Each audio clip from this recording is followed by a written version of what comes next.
Аналитический центр по Центральной Азии ОСА опубликовал крик о помощи со стороны узбекских заключенных со ссылкой на правозащитников из Узбекистана. В письме заключенных из Наманганской области говорится о ситуации в колонии исполнения наказания номер 6.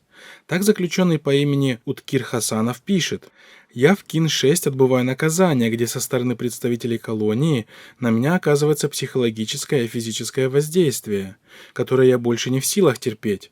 Эта ситуация вынуждает меня наложить на себя руки, самоубийство. Если есть возможность, помогите мне.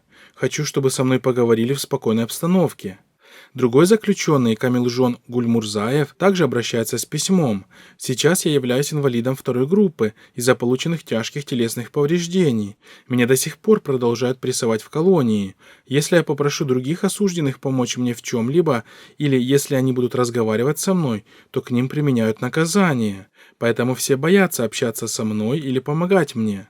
Даже в санчасти врачи, сговорившись, с презрением относятся ко мне. Я 2 раза был в изоляторе по 25 дней, где мне было очень холодно и плохо.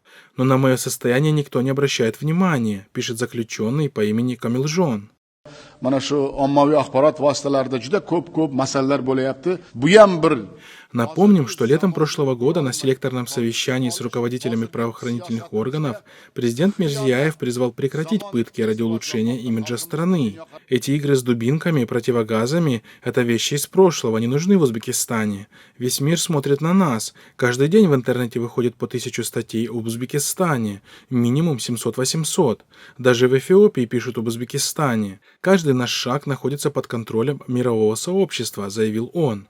Правозащитники тогда возмутились, что Мирзияева беспокоят пытки не по причине того, что не является преступлением, а по причине того, что в интернете выходят статьи, освещающие данные преступления.